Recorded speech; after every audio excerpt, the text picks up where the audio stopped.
Right, well today I'm going to talk about population change in Britain. Can you hear me, or should I get the microphone? It seems silly to use you can hear. Yeah, it seems silly to use a microphone for 3 people.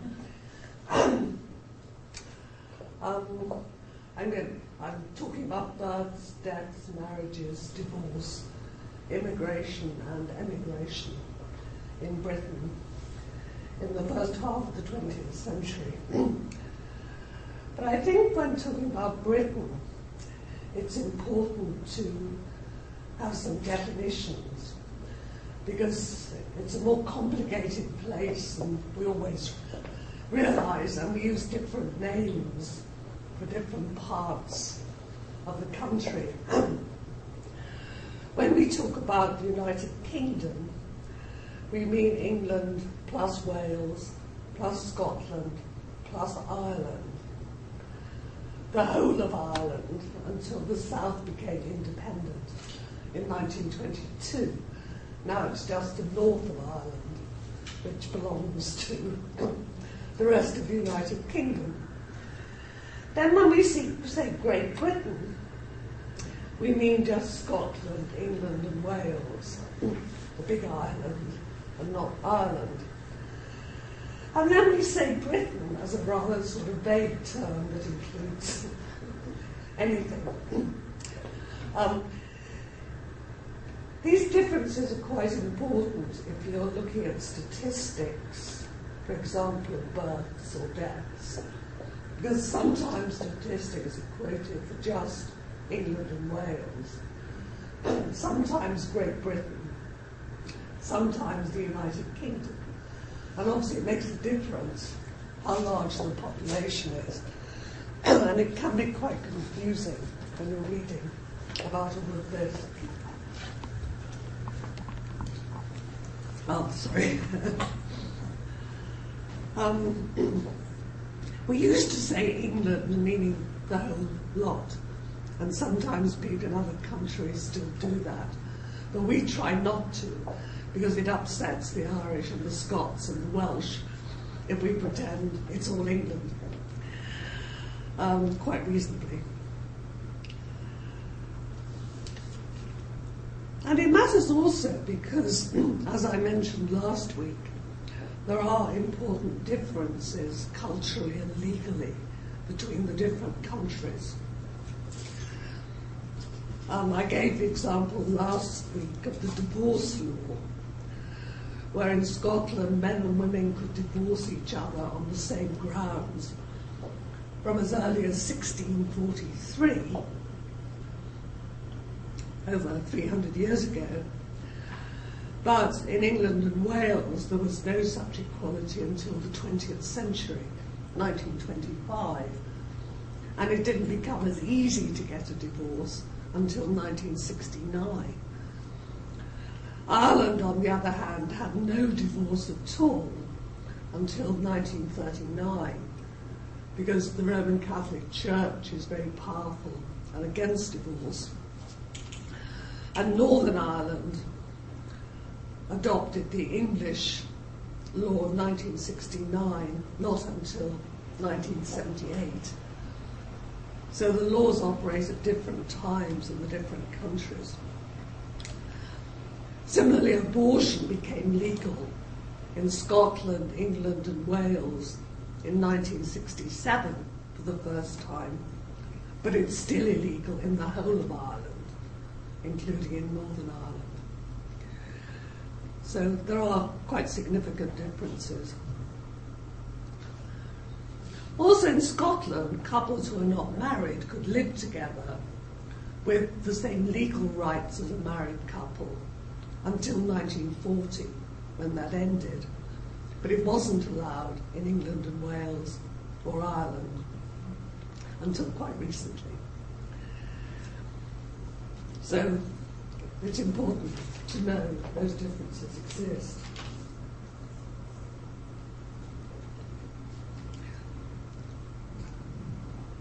So I begin by looking at the period before 1900, of the 19th century. Official registration of all births, marriages and deaths was introduced in England and Wales in 1837.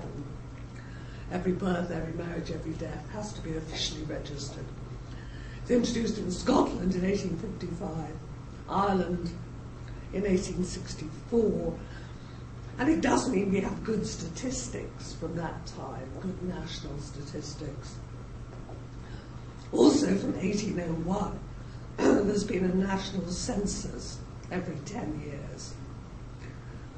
And these were introduced because people were aware that the population was growing and wanted to understand why and how fast it was growing. For earlier periods, historians of population have used church registers because the church registered the ceremonies attached to bringing newborn children into the church, marriages and burials, and that gives quite good information about patterns of population going back to the late 16th century. So for England and Wales particularly, particularly England, there are good statistics over many centuries, unusually in Europe.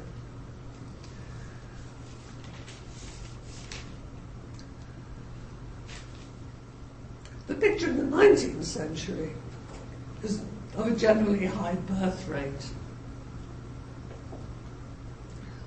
with a high proportion of women giving birth to many children over their whole reproductive lifetime. But marriage age was late, so they started normally to have children at a relatively late age. The average was 25 and had been for centuries. In Northern Europe particularly, there was tradition of late marriage. But there are also very high death rates amongst infants and children. So not all babies who were born grew up. And the number of surviving children in the family could be quite small. Death rates became worse in the 19th century as towns grew and living conditions were unhealthy. By the mid-19th century, Britain was the most urbanised country in the world. The towns grew very early. Also, quite a lot of women were infertile. So the average number of children in a family would be 5 or 6. Then maybe only 3 or 4 of those would survive to be adults. Sometimes not even so many. Then from the 1870s, there was a fall in the birth rate in all social classes, which continued to the 1930s. Why it started to go down has been very much debated by historians, and we don't really know why. There are important differences in different parts of the country which affected all social classes, and nobody quite understands those. Sometimes they relate to religious belief. Roman Catholics tended to have larger families, but even that doesn't quite explain it. Overall, the main reason seems to have been a desire to improve family living standards. Parents realising if they had fewer children, everyone's standard would be better. Also, women were getting to be better educated, more independent, wanting more control over their lives, so their lives weren't dominated by being pregnant, giving birth, having miscarriages, having babies die, and the ill health that went with repeated pregnancy and childbirth. But still, birth rate remained quite high into the early 20th century.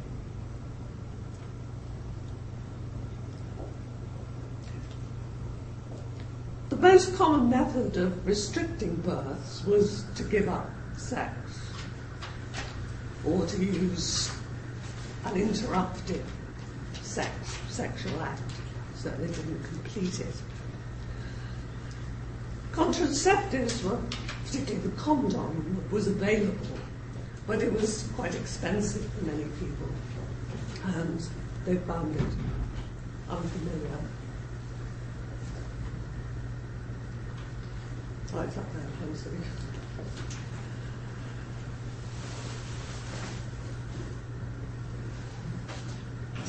I'm talking about what's happening to the birth rate, as you can see. Another way of restricting the number of births was abortion, which I said was illegal, and it was dangerous. But it was probably quite common, especially among poorer women. All kinds of preparations were sold in shops, or they would jump up and down, or take very hot butter. It's the same in all countries. There were terrible techniques that women used to try to bring a pregnancy to an end, and they were often very dangerous. Or in many districts there'd be a woman who would be the local abortionist, but she'd have to be paid, and they couldn't always afford that. But we've no idea how common abortion was.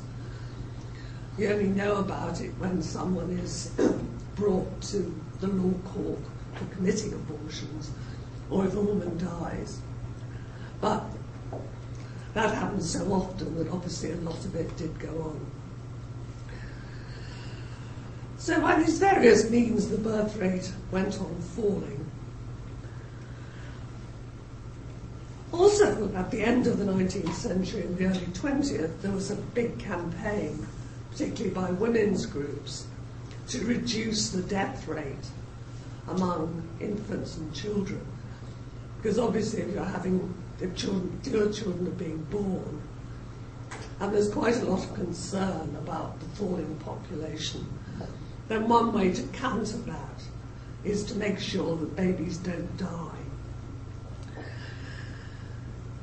So there are campaigns, and also both women's groups and local government set up clinics to advise mothers on bringing up children, on breastfeeding them, for example, because it was better for them, and on the care of children. And the infant death rate did gradually go down until the 1930s. And there's also a campaign to improve the health of children by providing meals in schools and medical care through the schools. And this introduced in the years before 1914.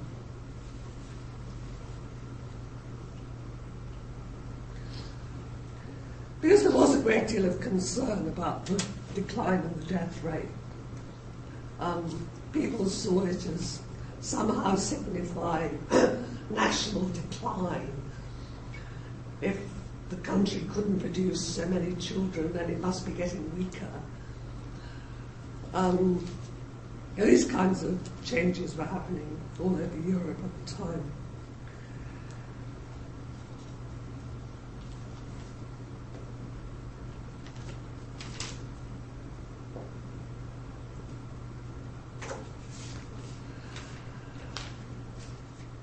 Looking at marriage rates, quite a lot of people didn't marry in the 19th century and before. Among women, this is partly because they're a majority of the population, because women had longer life expectancy than men, and also men were much more likely to migrate abroad, and many of them did. Around 10 to 15% of all women never married, but also about 9% of all men. once they were married, as I said last week, it was hard to divorce in England, Wales and Ireland, though not in Scotland.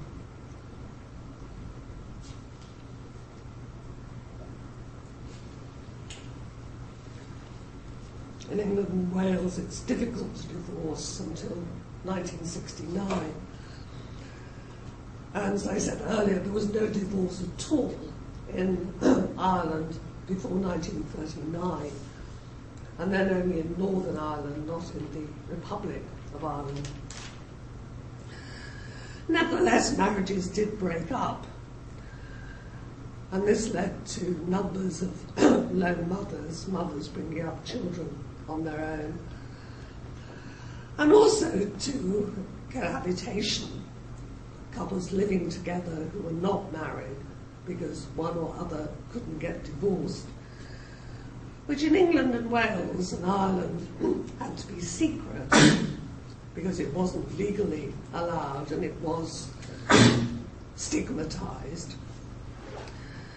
But it was allowed in Scotland, where it was legal. And at the beginning of the 20th century, about 12% of all couples were registered as unmarried but living together, which is about the same number as now, which is quite interesting. And the extent of couples living together, even in the early 20th century, though we've no idea of the numbers in England and Wales, must have been reasonably high because it was recognised by the government at certain points. For example, during the First World War, for the first time the government paid allowances to the families of men who were away in the armed services. And they found that quite a lot of the men wanted to claim for women they lived with but were not married to. And so the government had to agree to giving allowances to people they described as unmarried wives. And also after the war, when there was quite high unemployment, they gave unemployment benefits to unmarried partners, provided that they had lived together for quite a long time. It was stable. And they had children. That was seen as a sign of a stable relationship. So although the law didn't recognise this situation and nobody talked about it, it was recognised by the government in certain important ways, which suggests it must have been quite widespread.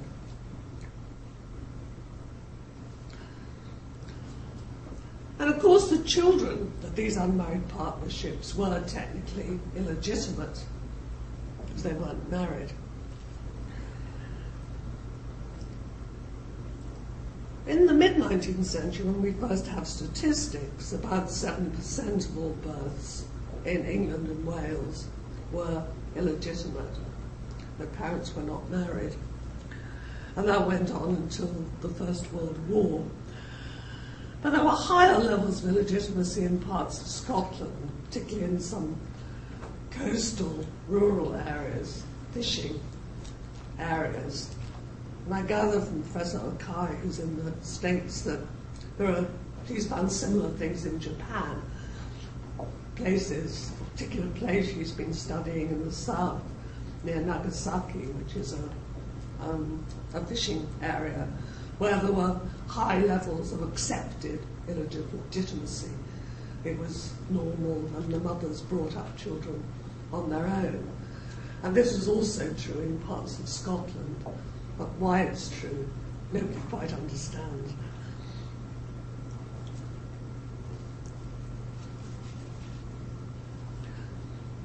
Then during the First World War, the level of illegitimacy went up in England and Wales also, and there was a great panic about it. It was thought that young people were becoming particularly immoral. During the war, they were moving around more, they were meeting each other more. It's more likely, though, that what was happening was that women who got pregnant before marriage, who before the war would have married, were not able to do so during the war because the man was away, or he was killed, or he'd moved on. It was quite common, it seems, for women to be pregnant when they got married, for couples to have sexual relationships, sometimes for quite a long time, and then only to marry when the woman was pregnant. Again, how often that was, we don't know.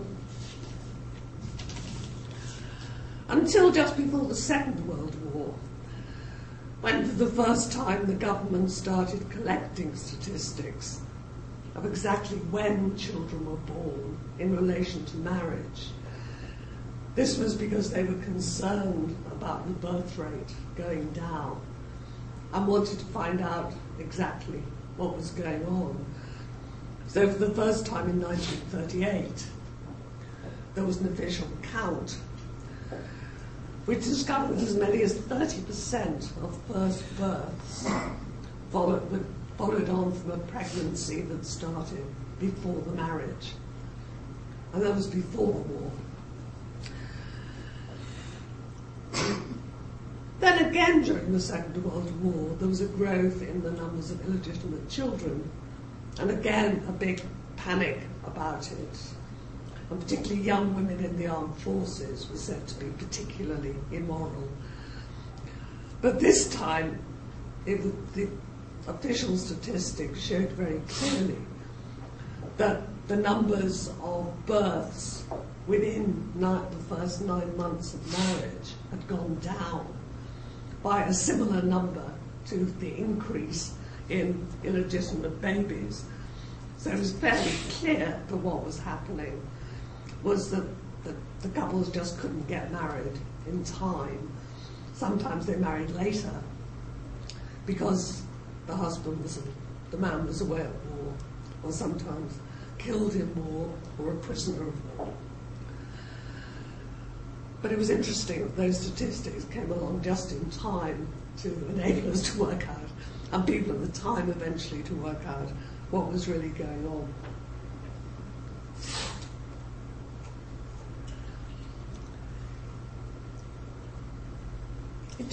It does seem from surveys, both before the Second World War, social surveys, and again just after the Second World War, that about 30% of the births that were registered as illegitimate in peacetime were the children of parents who were living together and carried on living together after the birth of the child.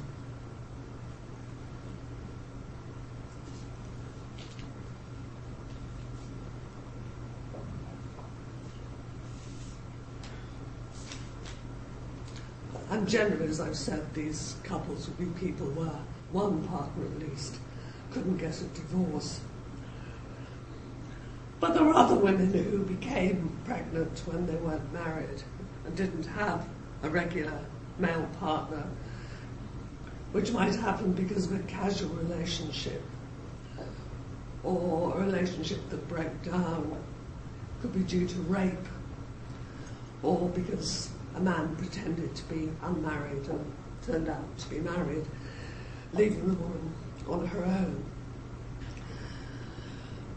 Mothers who had children without a male partner were heavily socially stigmatized, and so were the children. Illegitimate children had quite high death rates, often because the mothers were poor, had very little support, sometimes gave birth on their own without medical help. So there were many reasons why the child didn't have much of a chance. Or the child might be adopted at birth because the mother couldn't bring him or her up.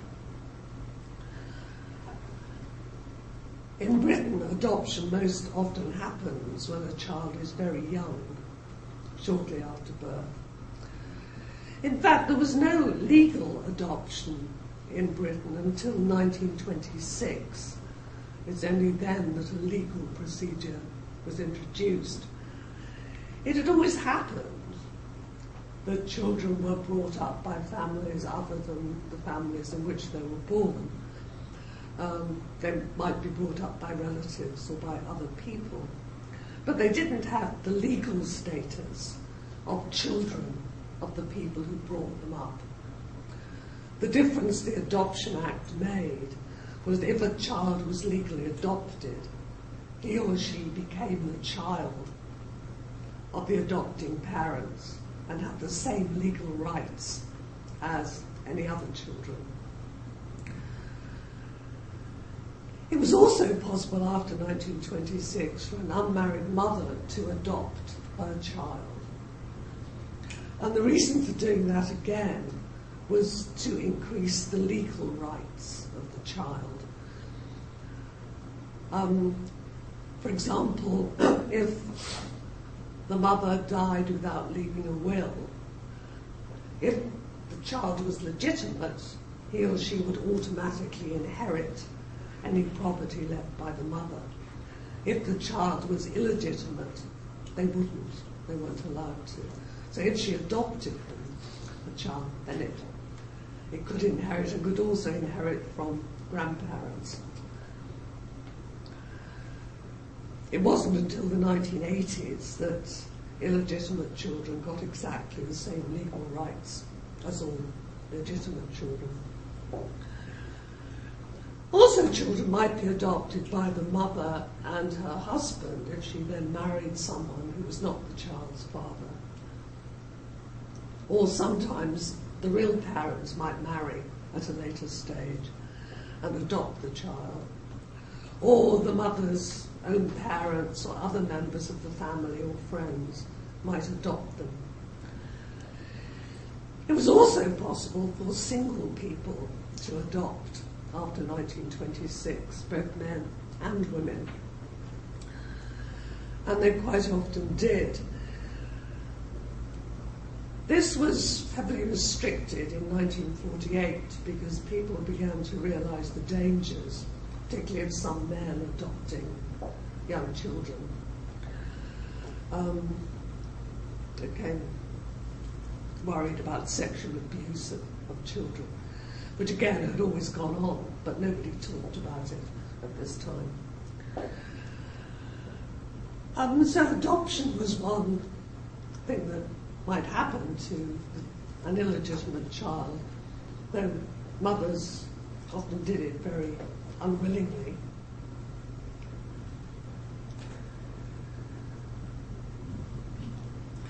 The other thing that happened quite frequently was that the mother might return to her own family, and her mother and father would help bring up the child,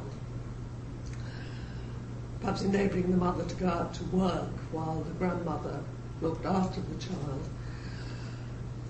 Quite often the child would then grow up thinking that the grandmother was his or her mother and the grandfather was the father. And they would often be encouraged to believe this, so they didn't know they were legitimate, and other people weren't supposed to know that they were illegitimate. And they believed that their mother was their sister. This was easier to do at a time of very large families, where it was not so unusual for there to be 15 or even 20 years separating a brother or sister. So it didn't seem quite so odd, particularly if the grandmother was not very old and the mother was quite young, as often happened. Sometimes the child would find out the truth and it would be a great shock.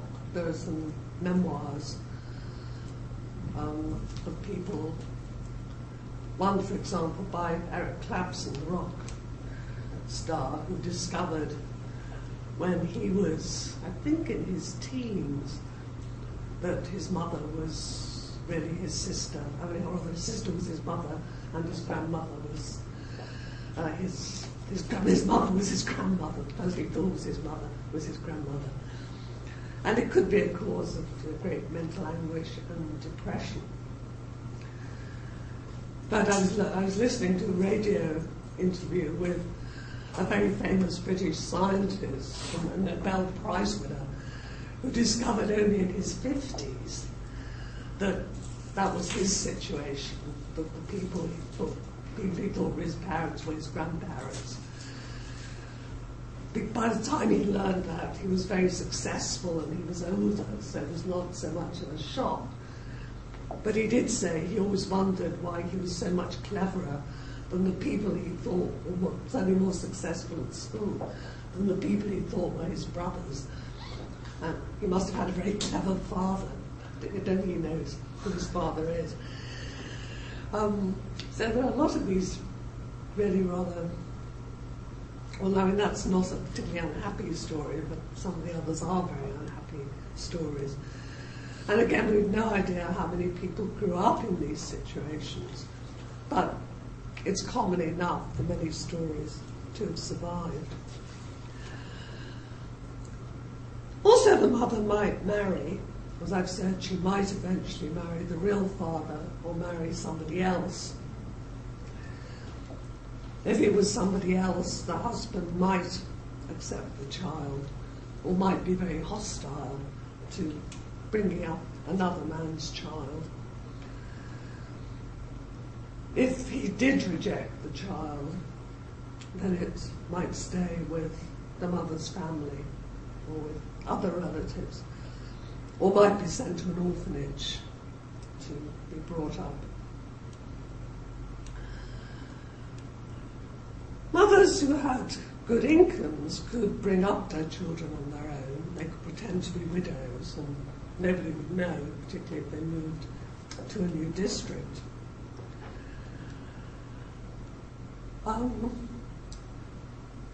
Poorer women had a much harsher time.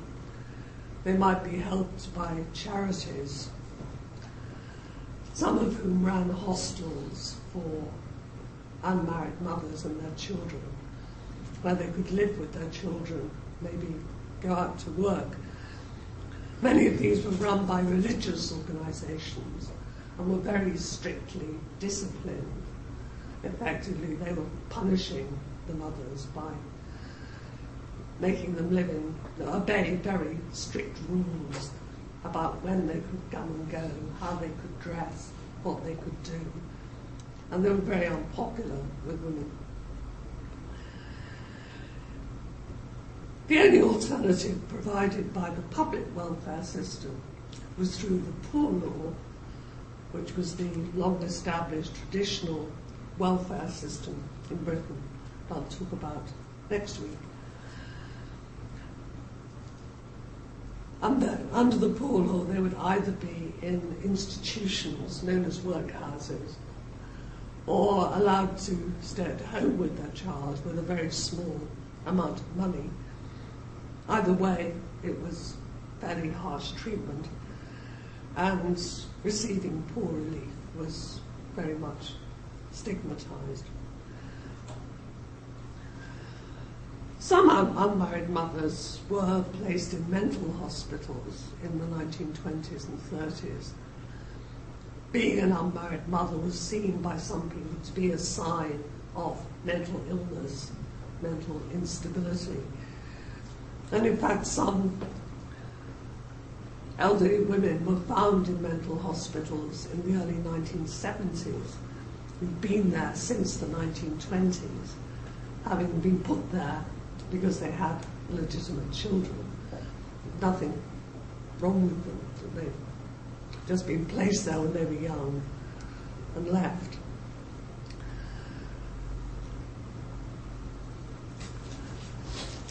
This treatment of unmarried mothers was an aspect of a quite strong concern at this time, particularly throughout the first half of the 19th century, about the quality, the fitness of the population. As I said earlier, there was a lot of concern around the declining birth rate that it somehow symbolised the increasing weakness, the kind of failure of the population. And this particularly came to the fore at the very beginning of the 20th century, when the British Army was at war in South Africa. South Africa, which was part of the British Empire, there was a movement to break away from the empire, led mainly by Dutch migrants to South Africa. And the British Army had great difficulty in defeating this. They did in the end, but it took 3 years. And the quality of men volunteering for the army, many of them were found to be physically unfit. And this also gained a lot of publicity and added to these fears that somehow the population of Britain was deteriorating, becoming physically weak. And this was particularly worrying at a time when there was conflict in Europe. There was a fear of war, particularly with Germany, and a feeling that the British were not going to be fit enough to win. There's also increasing economic competition at this time, when Britain, having been the most successful industrial nation, is now meeting competition from other growing economies, again, particularly Germany, also the United States, part of the Russian economy, the Italian economy, they're all growing. And British people are getting worried that they're going to lose out. And see, one of the answers is improving the physical fitness of the population. So there are movements trying to improve healthcare, to increase physical exercise, generally to improve the quality of the population. And then on the other hand, proposals to diminish the mentally and physically weaker parts of the population by preventing people who are defined as mentally and physically unfit from having children. And there are proposals, particularly in the 1920s and 30s, to prevent unfit people from having children, either by putting them in institutions, like these unmarried mothers who are put in mental hospitals to stop them having more children, or by sterilisation. This was actually quite strongly opposed in the United Kingdom by people who argued that the answer to unfitness was better social policies and better standards of living, better medical care, better diet, and then people would grow up to be fitter, and improve the environment, improve water, all the other things that contributed to people being sick. And this argument won out over proposals to sterilise or incarcerate unfit people.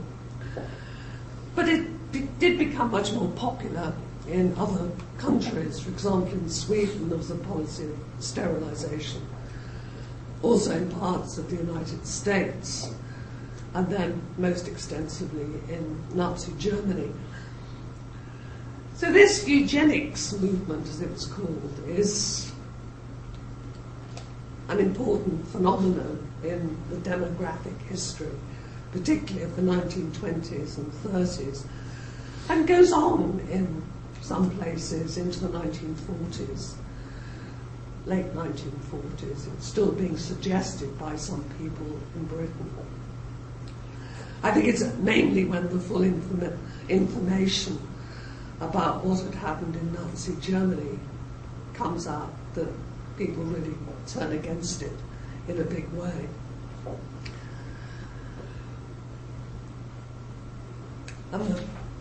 As I say, in Britain the main concern was to try to improve healthcare. And this is, as I'll say next week, it is definitely improving through the 1920s, 30s and 40s.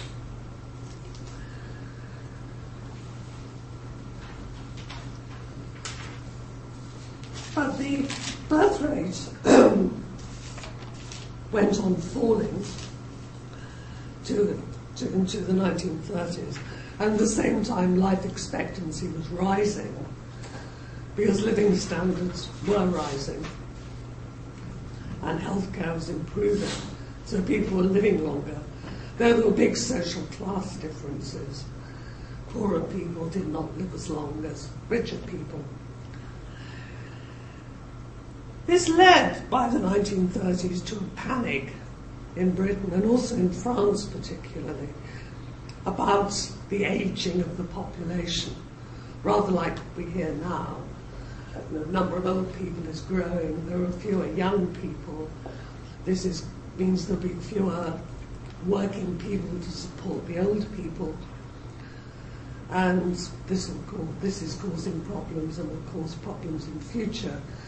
So everything that we hear, certainly in Britain, in Japan, in Germany, in most developed countries,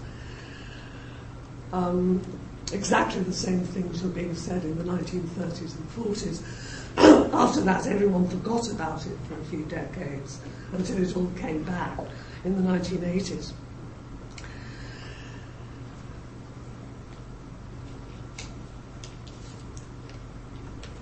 But there were quite strong concerns about populations becoming old and weak.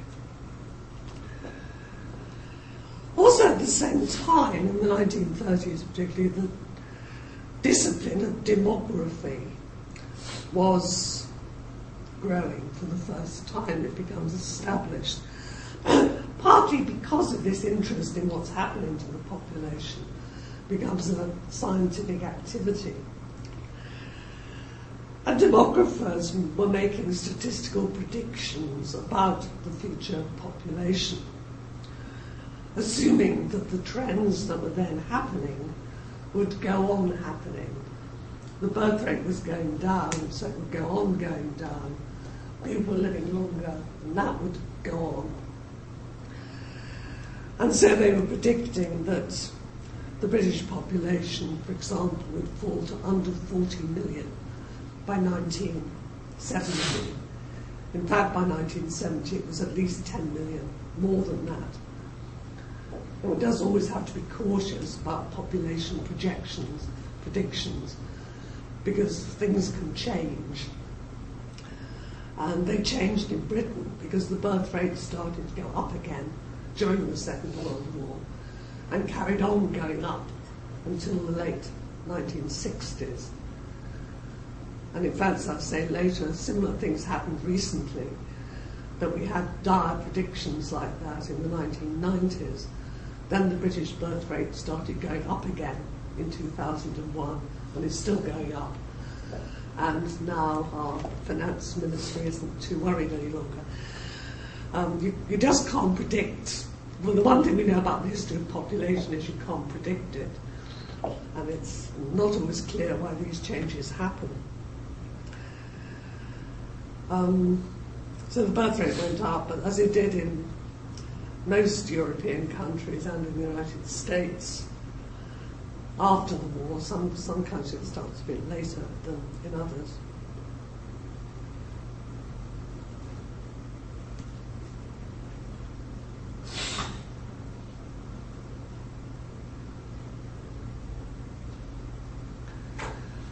Actually, before going on to migration, the government debated what was happening to the birth rate in the 1930s quite extensively, but didn't know what to do about it. The demographic experts told them that there really wasn't very much they could do to persuade women to have more children once they discovered that they didn't have to, and advised that methods like paying large allowances to women to encourage them to have more children of the sort that were introduced in Mussolini's Italy and in Hitler's Germany really were not very effective. So the government didn't do anything about it because it couldn't think what to do about it. And then, as I say, the birth rate went up again. The last really important aspect of population change that I haven't really talked about is migration. Throughout the 19th century, there was large-scale emigration from the whole of the United Kingdom to the United States and to growing British colonies like Australia, Canada, South Africa, New Zealand. Mostly emigration by men, but a reasonable amount by women also. It's mainly migration by working people who are hoping to have a better life in the new colonies, and often did. Most of the emigration came from Ireland and also parts of Scotland because they were the poorest parts of the British Isles, particularly Ireland. The migration was particularly strong from Ireland in the mid-19th century. There was a very serious famine in the 1940s, 1840s, which caused high death rates within Ireland and very extensive migration. Irish people migrated to the United States or to the colonies when they could, or they came to England, Wales or Scotland, which was cheaper and closer, and of course they could move back home more easily if they wished. There's a great deal of prejudice against the Irish in England, Wales and Scotland. They're the immigrant group who are the objects of most prejudice during the 19th century. They're the largest immigrant group. They were seen as different because they were Catholic, they had a different religion, which isn't very different from the Church of England, but different enough to make some people prejudiced. They were often very poor, and they were seen as living in overcrowded and bad conditions, making working conditions worse, the same sorts of complaints that are made about many immigrants now.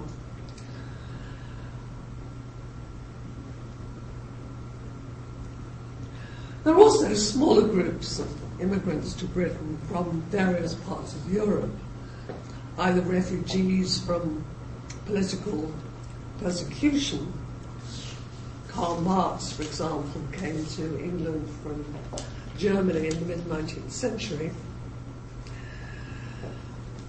And many Italians also came during the battles over unification in the 19th century. Many businessmen came from various countries to work in Britain, and also workers of various kinds, just as British workers worked all over the world, building railways particularly, and taking with them practices like playing football.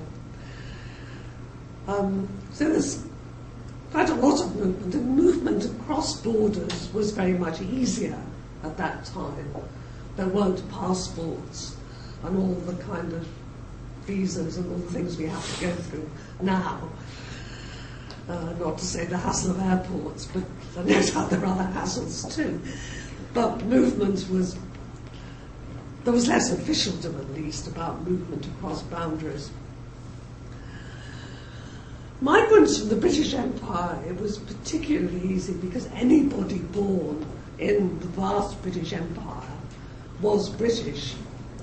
They had British nationality and the full rights of British citizens if they came here. In fact, those rights were fairly limited, except for richer people, because most people didn't have to vote until the early 20th century.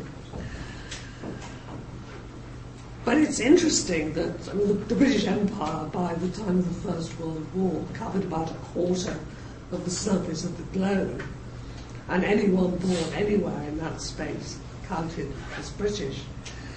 But they had to prove that they were British.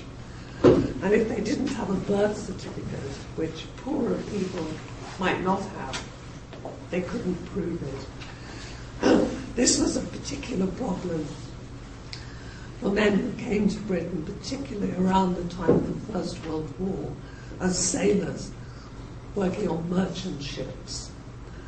They then wanted to stay in Britain, and many did. So there were quite long-established mixed-race communities in London, Liverpool, other big ports. But they would often find that if they, say, became unemployed and wanted unemployment relief, they had to prove they were British. And if they didn't have a birth certificate, then they couldn't prove it and they wouldn't get it. But if they could prove, I've said it's much easier for richer people to move from the Empire to Britain and to settle.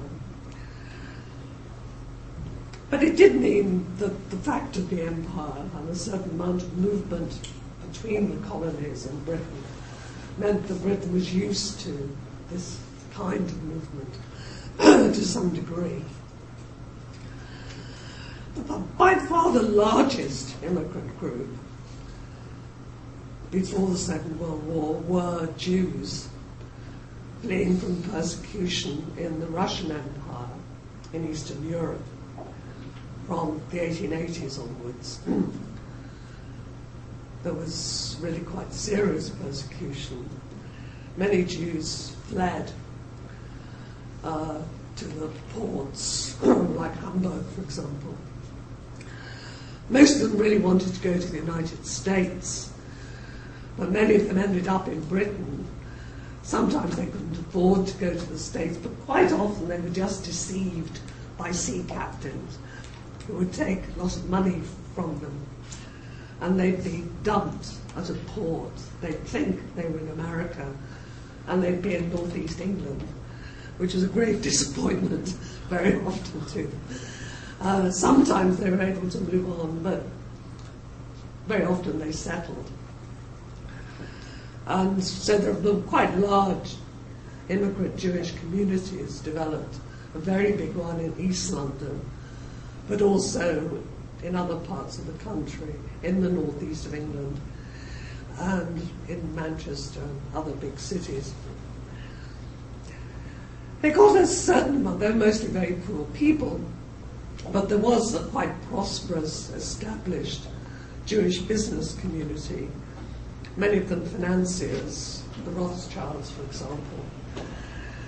And they gave a lot of support to the immigrants, partly because they were afraid that if they were very poor and appealed for welfare relief from the British community, this would increase anti-Semitic, anti-Jewish prejudice. And there was quite a lot of that around already. Though in fact, by the 1880s, the established Jewish community had just managed to overcome many of the prohibitions against Jews. They were allowed to stand for Parliament, for example, after the 1860s, whereas before they'd been forbidden. They were allowed to attend Oxford and Cambridge universities, the most elite universities, whereas previously they'd been excluded. So before the mid-19th century, the Jews were excluded from, so actually were Roman Catholics, from most forms of, certainly of influential life, and had very limited civil rights. They had the rights to use the law courts. But the Jews had just managed to overcome many of those prohibitions when in came this very large number of very poor Jewish people. And they were very worried that this would bring a revival of anti-Jewish feeling, which in fact it did. But by setting up welfare institutions and schools for the immigrants, the established community helped them to settle and also did something to improve relations with the rest of the population. But there were demonstrations, riots, particularly in East London, against the Jewish immigrants, a lot of hostility. And this led to the first restrictions on immigrants in legislation in 1909 and again in 1915.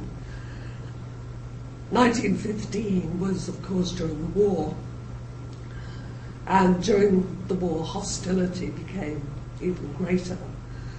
Many of the older Jewish immigrants, the established rich ones, came from Germany, and because the war was against Germany, in people's minds Jews and Germans were all mixed up and they were all the enemy, even though many Jewish people actually fought in the British Army during the war. But it did mean for the first time that people who were not British subjects had to had certain prohibitions. They weren't allowed full rights when they moved into the country.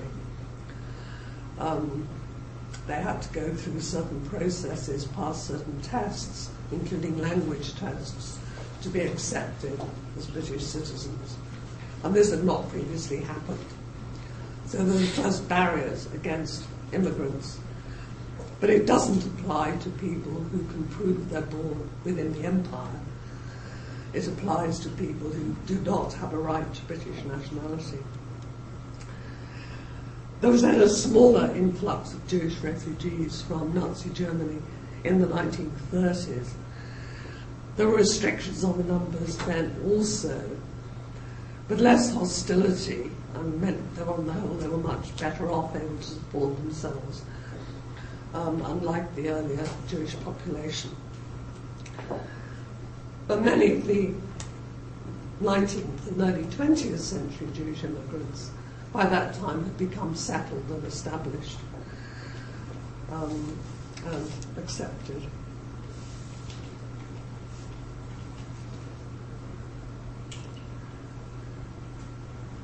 So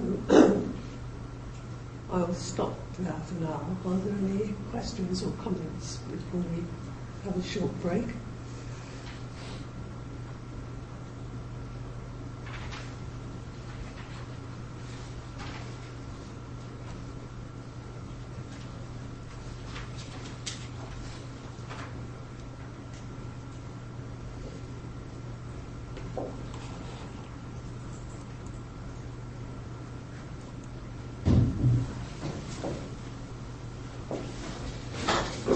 Not Professor Kai to ask questions this week. So.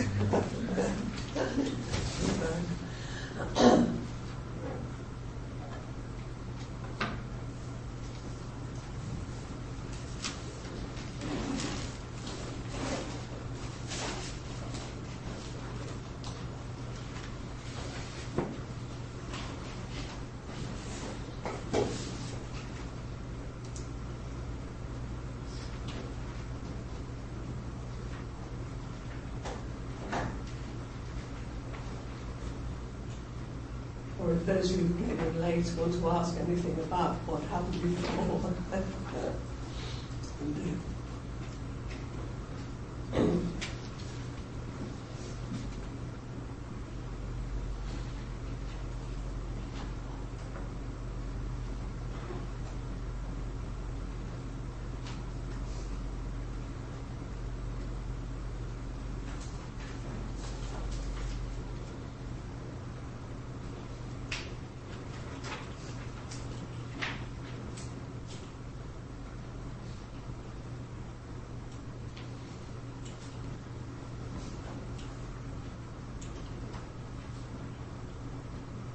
I would ask two questions.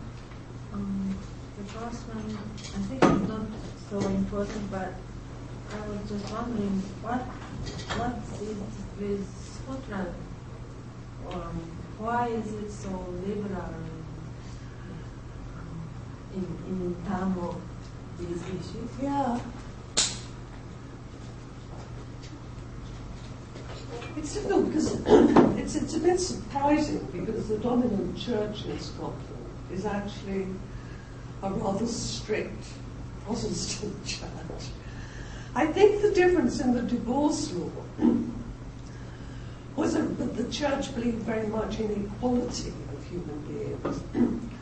And so if you're going to have, say, divorce, then it has to be the same for men and women. But why they allowed divorce when the other churches didn't, I don't understand. And nobody I know in Scotland seems to understand. The illegitimacy rate, again, seems, as I suggested about Japan, seems to be characteristic of certain kinds of communities, regardless of the country almost. And there was higher rates of illegitimacy in rural England and Wales as well, compared with the towns. And that goes on into the 20th century. Whether it's just easier for women to support themselves in the countryside, that may have been so. And so, it's become established as a practice. Again, nobody seems to have explanations. Another question was, so migration was a major role, took a major role in the changing birth rate. I mean, it declined until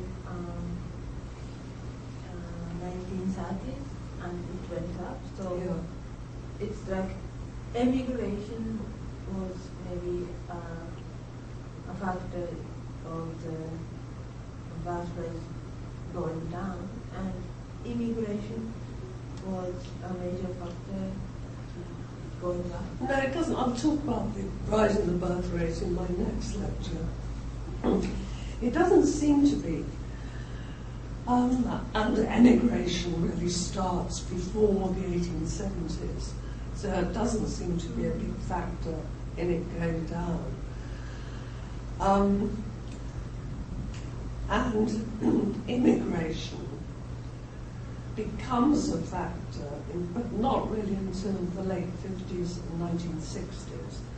And even more now, it is one of the big reasons why the birth rate is going up now.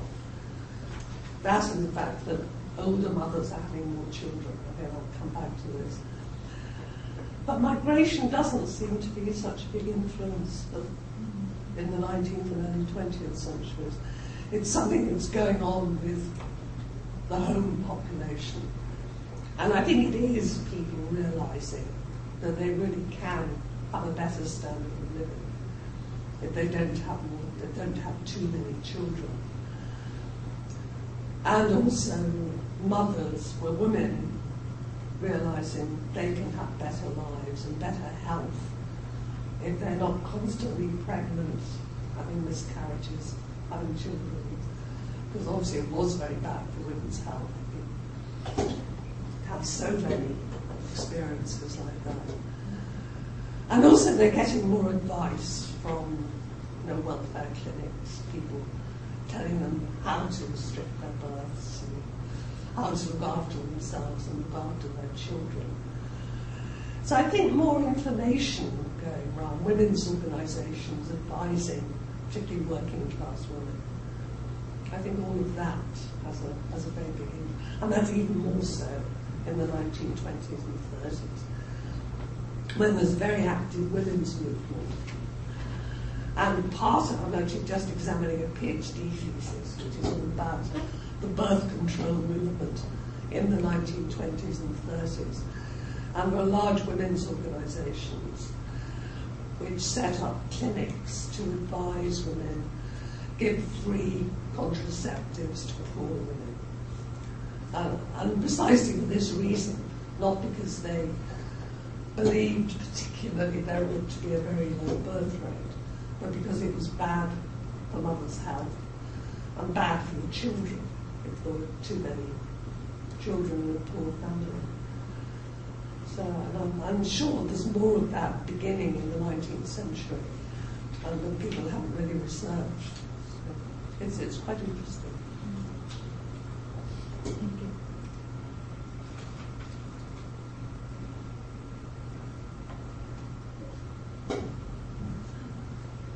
I was just wondering if the birth rates, the health of the children and the health of mothers and things like that, was it very much a women's problem, more of a women's concern rather than of the men's? Were the men not as concerned? Yes, I think many men obviously were concerned about babies dying and the poverty of the family. So I think these decisions about, well, obviously it takes both people in a partnership to make these decisions. And it was very often the man who had to wear a condom or they had to decide together they were going to give up sex when they'd had enough children, which does seem quite a lot did. Though again, what many of these women in the 1920s and 30s found was that giving up sex put such strain on marriage that actually advising women on how to use contraceptives instead was good for the marriage. So men were concerned, and men talked about it among themselves, and there were men active in the birth control movement. But it's mainly women who, above all, particularly middle-class women, who've got the time to devote to this kind of thing, because middle-class women weren't allowed to work. So they often devoted themselves to charitable causes, and this was one of them. So it is a concern for most. And the health issue is a more immediate one for women whose own health is affected, obviously.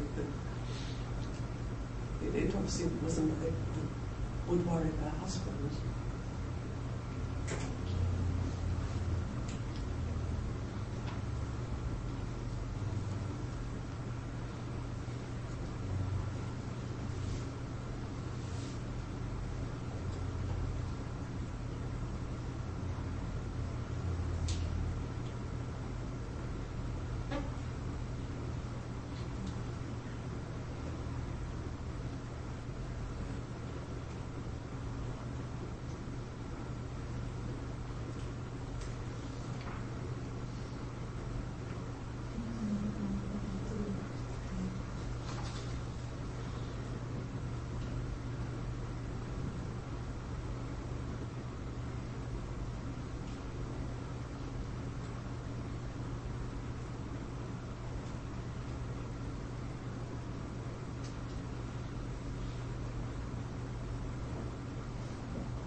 In today's Britain, the people see that immigrants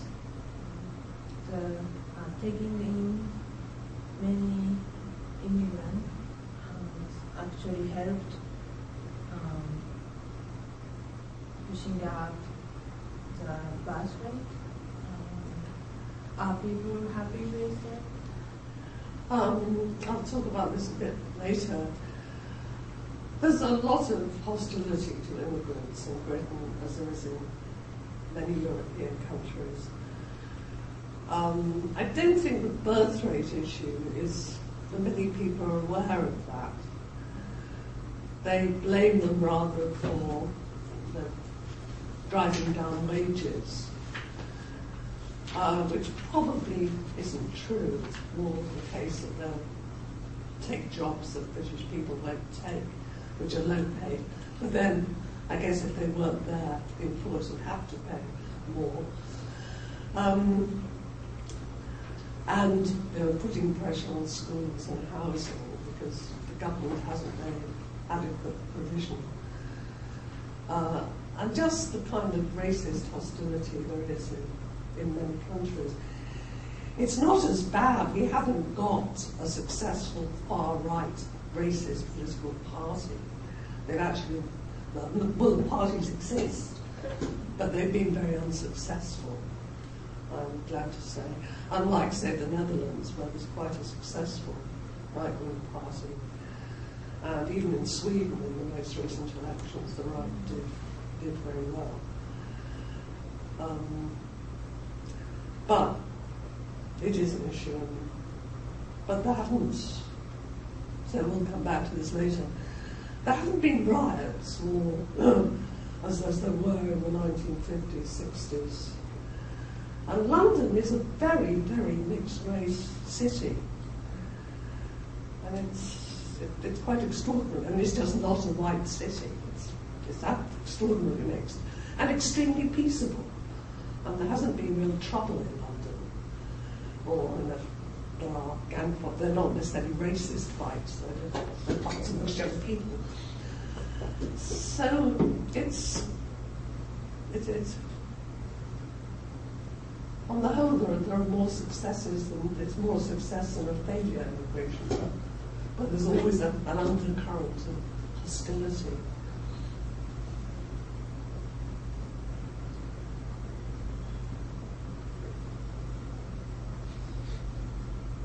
So it's not like people see the immigrant that they made contribution to Britain's class rate issue by pushing out class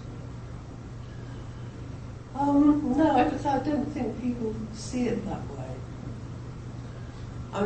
People who see demographic issues still see it that way. And they know it's that way. And it's obviously one of the, if you're worried about the fact you've got too few young people in the population, then young immigrants is part of the answer. You might say it's not a good idea to take young people away from other societies in order to prop yours up. But again, the sort of people who are anti-immigrant don't think that way either. So no, I don't think there's much awareness of that. If anything, there's more resentment that immigrants have got young children, they're taking up space in schools.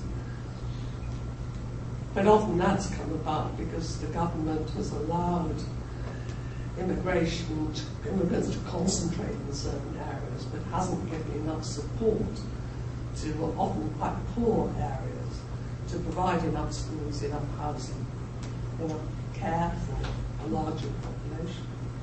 And that's a matter of policy.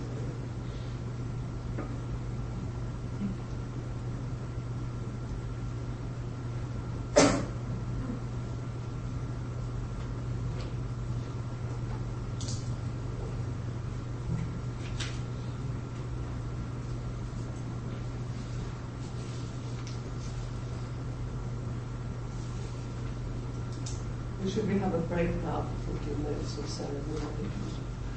So we'll come back in 15 or 20 minutes.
一生懸命やってくださった。そしたら私とエレベーターの中でしたら彼いきなり私に日本語で話しかけるイギリスでね1時間はなかったのと落ち込んでた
I'm just waiting for Aki to come back and we'll start.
いやでも、そうそう、マーキーさんっていうのがあって、ポーランドで生まれたんだけど、今はベルギーの人。そう大変。僕が住んでる家に受け入れたけど、その家族のみんなで、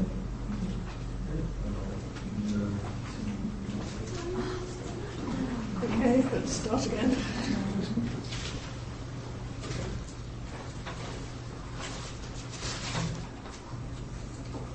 Right, I'll carry on talking about population from the Second World War until now.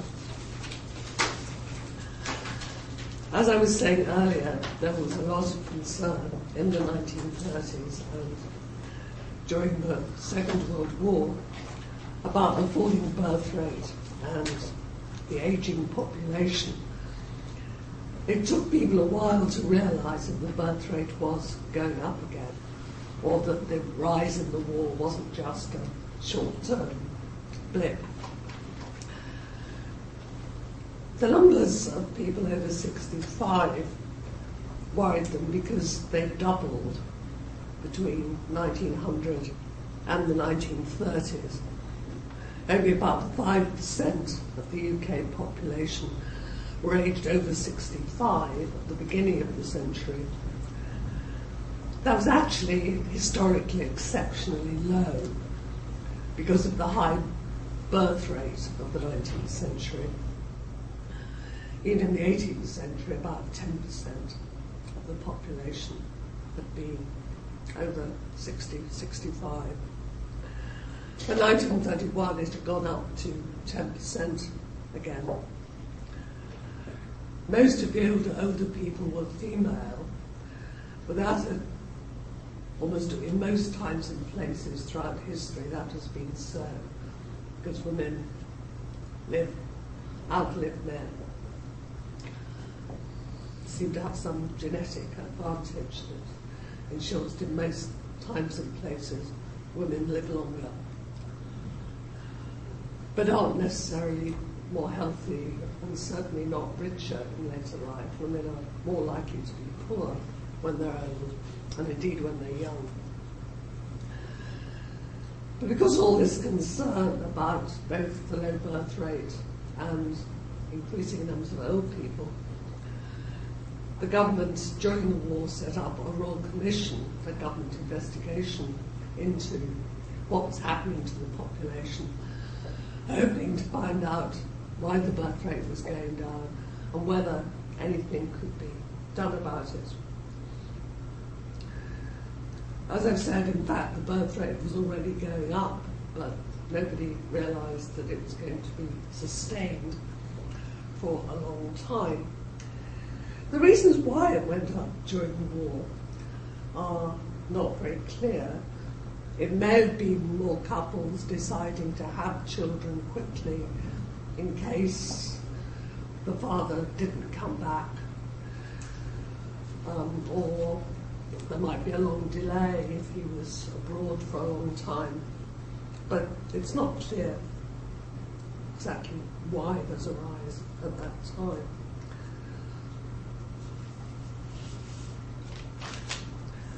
And the Royal Commission didn't report until after the war. And it actually suggested that instead of worrying so much, there was actually much that was good about having a lower birth rate and having people living longer. It was good that there weren't too many children in each family, so family living standards could be higher. It was good for women for the reasons I discussed earlier, that they were healthier if they didn't have too many pregnancies. And it was a good sign for the country that people were living longer, because that also meant that people were healthier, they had better diets, better living standards. So in general, what was happening to the population should be seen as a sign of development in a favourable direction, and certainly towards improved standards for everybody. And basically they suggested that British society would have to come to terms with what was a permanent demographic shift of fewer children in each family and longer lives. But this was a normal part of economic development, and in fact it has been everywhere. The numbers of children go down and life expectancy grows. So they recommended that the country should think much more positively about the role of older people in society, instead of just talking about them as a burden and a cost of pensions and healthcare. Look more positively at what they were able to contribute, at their capacities, and make more use of them. In particular, they recommended that there should be an end to the trend towards earlier retirement from work, retirement at earlier ages. Basically, what had always happened was that rich people were able to retire whenever they wanted, because they could afford it. And poor people went on working until they dropped, because they couldn't afford to give up work. In Britain, there were old age pensions from the beginning of the 20th century. In Germany, they existed earlier, in the 1880s. But certainly in Britain, the pensions were very low. They were the very poorest people. And they weren't enough to give anyone an incentive to retire. But what happened after the Second World War, and I'll say more about this next week, is that pensions improved and more people retired from work at age 60 or 65. And the Royal Commission, like others at the time, thought this was just what should not be happening at a point at which more people were living longer. They should be discouraged from retiring quite so early.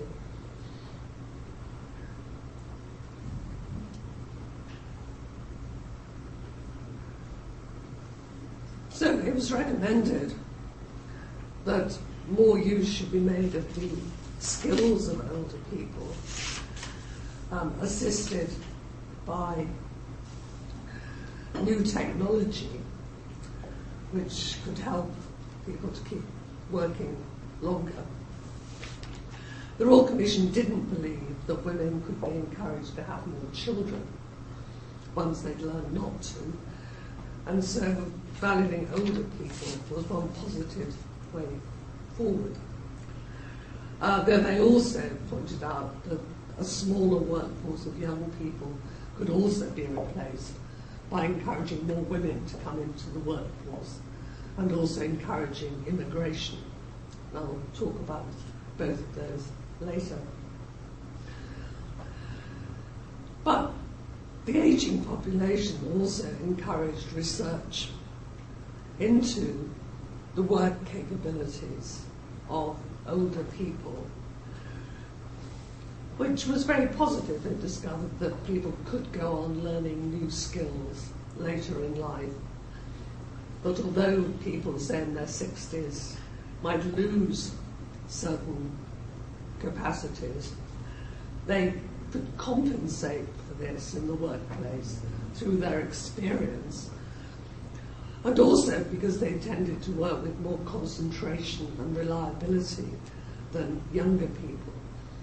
So they reckon many people in their 60s were certainly as efficient as people in their 20s and early 30s because of their accumulated experience and their capacity for concentration. So they argue that older workers are being undervalued and more could be made of them. And after the war, the government tried to encourage employers to keep older people on at work. But employers weren't convinced. Also, workers, now that they've got rather better pensions, wanted to have some time off. And many of them had had very long working lives, At this time, many of them would have started work at age 13, sometimes age 12. They'd have done manual work throughout their lives. And by the age of 65, they wanted a rest. And it was becoming possible with better pensions. Often also their children had better work and could give them more support. So a combination of many workers wanting to retire and employers preferring to employ younger people when they could, or women or immigrants, meant that retirement actually spread and became normal for most people after the Second World War for the first time. Some workers didn't want to retire and in fact found it rather scary, the prospect of having nothing to do, having worked all their lives. Suddenly having no work was quite frightening for many men. For women it was much easier because they'd always done domestic work and they generally had closer relationships with children and women friends. It was less of a break, whereas for men it was a very real break with their friendships, with the life they'd known for a long time. But against this background, retirement became part of a normal phase of life after the Second World War, as it hadn't before. And the use of female labour and immigrant labour grew.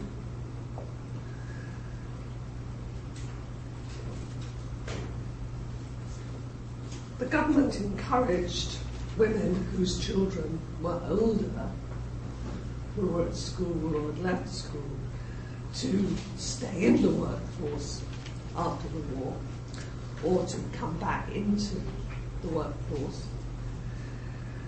They weren't so enthusiastic about young women working because they wanted them to marry and have children, and they were encouraged to stay at home.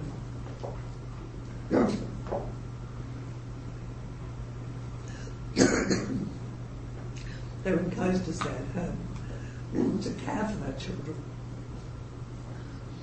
There was very little childcare available. Childcare, day nurseries, had very much improved during the war, when women were needed in the workforce, including young women. And nursery places for young children had greatly expanded. But after the war, they were closed down, and younger women were, mothers of young children were not expected to work. There were great social prohibitions against it. But the women were in the workforce. They were hardly ever doing the same jobs as men. There's still a strictly divided labour force. But there were new kinds of work opportunities opening up with the growth of a welfare state after the war, as I'll talk about next week, more health services, expansion of education and social services. This created a lot of work for women at all, well, at most levels. Women were still very rarely doctors, but they were nurses and assistants of various sorts, cleaners in the health service, receptionists. Similarly, they were very rarely heads of schools, but they were school teachers, and again, the cleaners. They provided the dinners. This all created more work. And business also expanded, as did other activities of government, creating more secretarial and administrative jobs for women. So bringing women into the workforce was important to this expansion of the operations, both of the economy and the state, after the war. And there was full employment, more or less, from 1945 until the early 1970s, the longest period of full employment in peacetime in Britain. The British economy benefited after the war from the fact that other economies were having to reconstruct themselves, including Japan and Germany, having to reconstruct their economies, and also were not, for the time being, there as competitors. When they did reconstruct, then the British economy began to suffer by comparison. But meanwhile, this post-war situation created a lot of jobs in Britain. Immigrants were recruited to fill the labour shortage.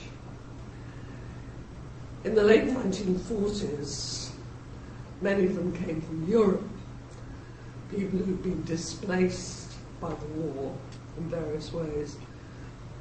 Many Poles and East Europeans came to work in Britain. Quite a lot of Poles had been in Britain during the war. They fought in the Air Force, particularly alongside British soldiers, and many of them then settled in Britain, particularly around London.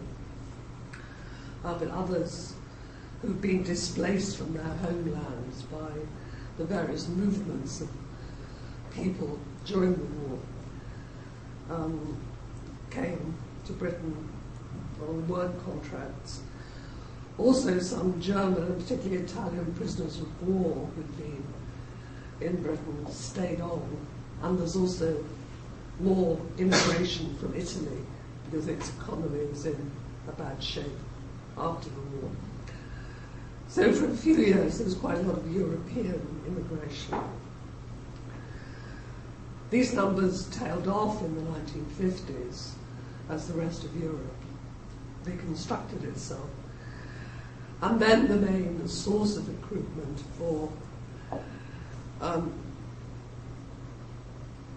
from among migrants was from British colonies and former colonies. At this point, decolonisation is beginning. More countries from the British Empire are gaining independence, starting with India and Pakistan, or what was initially just India and then divided into India and Pakistan in 1947, and then gradually through the 1950s and 60s, most of the empire disintegrated and it was no longer called the Empire, but the British Commonwealth.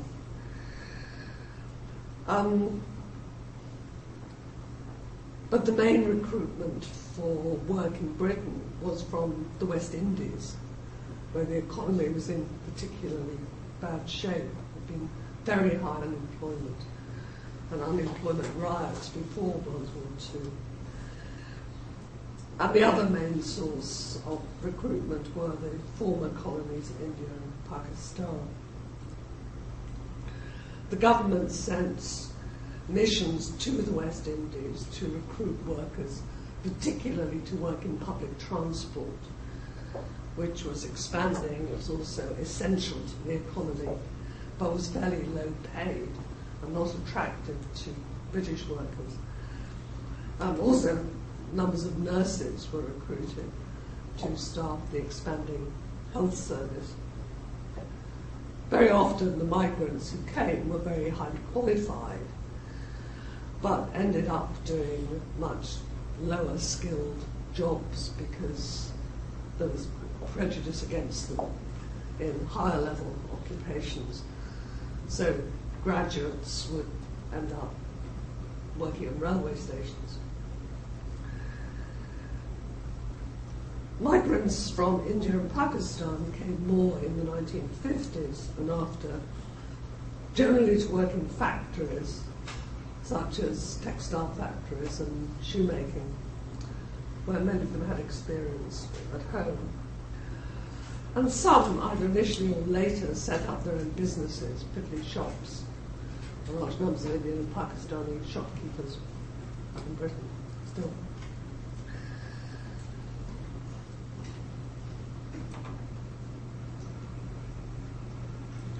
They were all at this point citizens of what was now called the British Commonwealth, and so were British citizens. If they'd been born while their country belonged to Britain, as part of the empire, they were still British and still had all the rights of British citizens. And more of them at this point were able to prove it. This was confirmed in the British Nationality Act of 1948. Even countries that were independent, Ireland, for example, became fully independent and left the Empire and Commonwealth in 1922. But the Irish have always kept a special status. They have equal status in Britain. Whether we have equal status in Ireland, I've never put to the test, actually, whether I could go and vote in Ireland. But the Irish have retained that sort of status, unlike people from other countries. But the immigrants, particularly from the West Indies and Asia, immigrants of a different colour, faced a great deal of prejudice. They found it very difficult, for example, to find housing. People were very unwilling to let rooms to black people. They were often very unwilling to let them to Irish people as well. And they experienced a great deal of discrimination every day in work and in housing.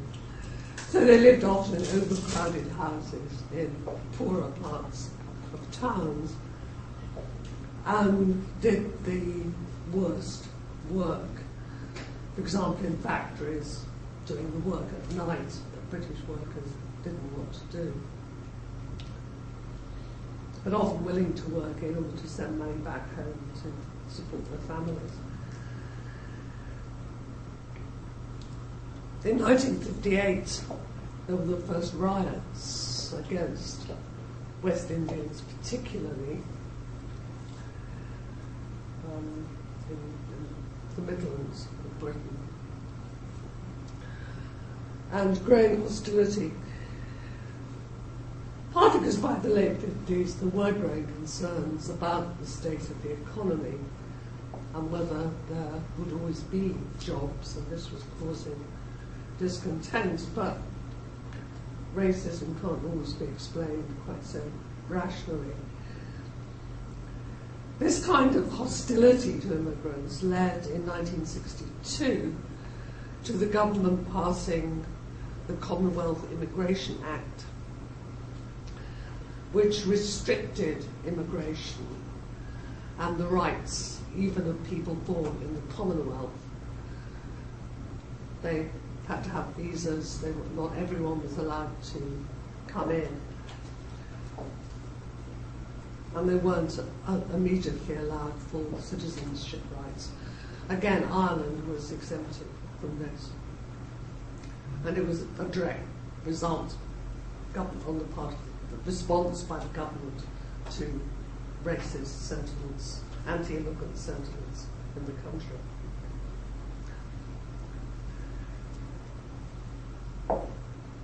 In response to this, anti-racism organisations began to develop. The Campaign Against Racial Discrimination was founded in 1964. But then in 1965, a Race Relations Act made race discrimination illegal. Obviously only if it was open and people could prove it that they really had not got a job or got a house because of race. And it wasn't always very easy to prove. And people didn't always know their rights. But the law also set up a commission for racial, Community Relations Commission. Was its later name? I've actually forgotten what its name was at first, but it was an official body whose job was to help people who felt they'd been discriminated against and to support them in taking legal action. It was to ensure that often quite poor people were able to use the law.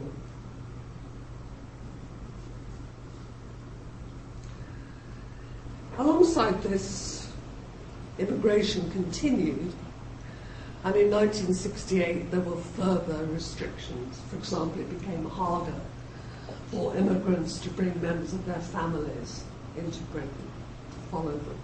They could, but it was a much more complicated process.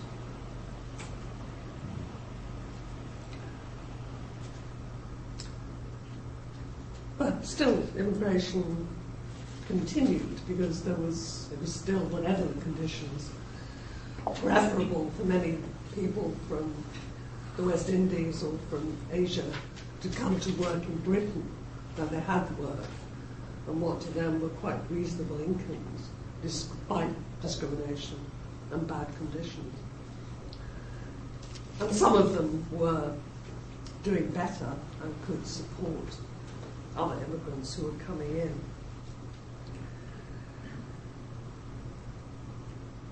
There was yet another piece of restrictive legislation in 1971. And in fact, there's been a gradual process of restricting the rights even of people who were born British citizens ever since the 1960s. I'll return to immigration later and go back to talking about births and marriages. So what was also happening between 1945 and the early 1970s, as I described last week, were important changes in births, in marriages, and also, as it happens, in deaths, because death rates were still going down. The rise in the birth rate continued from the Second World War through to the end of the 1960s. It didn't mean that the number of children in each family went up. Notably, the average family size was 2.5, which obviously means that quite a number had 3 and quite a number had 2. But what was happening was that more people were getting married and more families had children. There seemed to be lower rates of infertility of people unable to have children, which again must be associated with better standards of living and better health. And also by the post-Second World War period, most babies survived to be adults. There's very low infant mortality. So people know that if they have 2 children, those children will survive, which is a very different situation from the early part of the century, when high infant mortality was a problem not only of poor families, it happened in rich families also. And also, though I didn't mention it, I should have done, there are quite high levels of maternal mortality, deaths of women in childbirth before the Second World War. And this again was not just true of poor women. It happened most to women giving birth to their first child, and happened mostly because they acquired an infection after the birth. There's an increased move to the childbirth to take place in hospitals in the 1920s and 30s. Before that, most mothers had had their children at home. In the case of richer people, this was often because there was less infection in the home than in hospitals. For poorer women, there was often a lot of infection at home as well, but they couldn't afford a hospital. But there was more middle-class confidence in hospitals by the 1920s and 30s. But still, quite high death rates of mothers. What put an end to maternal death rates was the discovery of antibiotics at the end of the 1930s. Penicillin, for example. Well, penicillin was the first big example. So for the first time, infections that women got, very serious infections women got after childbirth, could be controlled by drugs. And they were very successful drugs. So the maternal death rate went down very sharply, very quickly. And these kinds of drugs, of course, also assist survival rates of other people, including of older people. Many older people had died of pneumonia after suffering other kinds of illnesses, but now this could be controlled by modern drugs. So mothers were surviving and children were surviving. But another very important reason why there were more children was the higher marriage rate. Very few people don't marry. As I said earlier, quite a high proportion of both men and women that never married. After the war, almost everybody marries, sometimes more than once. And they married younger, around age 22 for women, whereas traditionally it had been about 25. And on average, about 24 for men. Whereas again, it had been higher.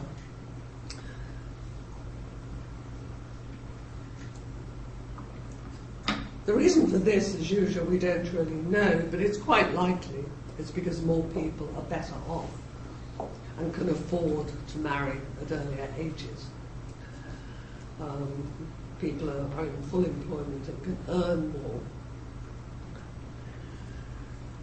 By marrying younger, women were likely to have more children, but there's also increased use of birth control by more couples by this time.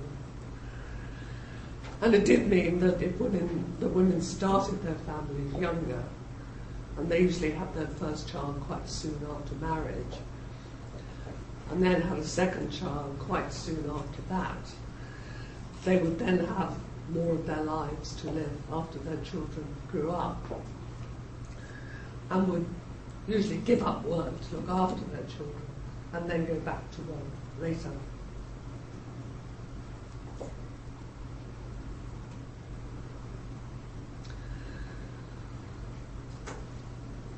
Also, as I mentioned last week, marriages lasted a long time, longer probably than any time in history,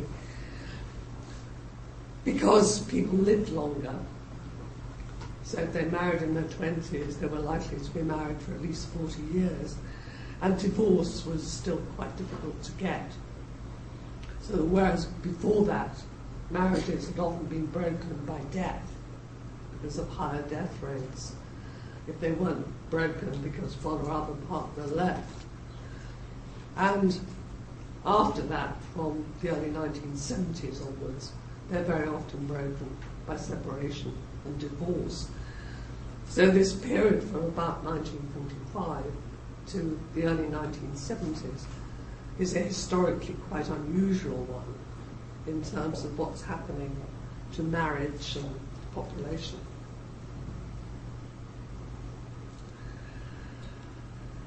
Then, from the late 60s and through the 1970s and 80s, there were very important changes. Again, as I mentioned last week, there were important legal and cultural changes. After 1969, divorce became easier. After 1967, abortion became legal for the first time. Also, the birth control pill was produced in the 1960s and is made available easily on the National Health Service from the late 1960s, and it's a more effective form of birth control and also a more comfortable one than any other that existed, so very quickly became popular. And what followed from that was a falling birth rate, a very rapid increase in divorce. The fall in the birth rate went on until the end of the century, till 2001. There's a rapid increase in divorce. And I gave the figures for that last week. Most divorces being initiated by women. There were fewer people got married, and those who did married at later ages. By the mid-1980s, it had returned to an average marriage age in the mid-20s. And then, by the 21st century, it had gone up to, on average, 32 for men and 30 for women. It's still somewhere around that, probably slightly higher. So fewer people get married, and they get married when they're older. Unmarried cohabitation became openly accepted, whereas before it had always been secret. And now people are living together because they choose to, and not because they can't get a divorce and would maybe rather be married but can't be.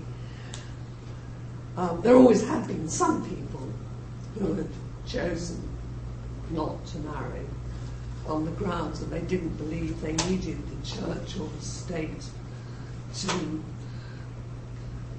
convey their blessing on their commitment, so their commitment to one another was enough. But they'd mainly been intellectuals, and rather a small number of people, as far as we know. But it becomes just socially acceptable for people openly to live together without marriage. And unmarried motherhood becomes acceptable and much less stigmatized. But I think it's 1982, it's in the early 1980s, the word illegitimate was removed from the law in Britain. The word was simply not there. For example, national statistics no longer talked about illegitimacy. They talked about children of unmarried parents. So the word, because it had such stigma attached to it, is just removed from all government documents and from the law. And legal differences between children whose parents were and were not married were removed. So by the end of the 1980s, 1/3 of all babies who were born had parents who were not married. But normally both parents registered, they were the parent when the child was registered. It was acknowledged and they were often living together.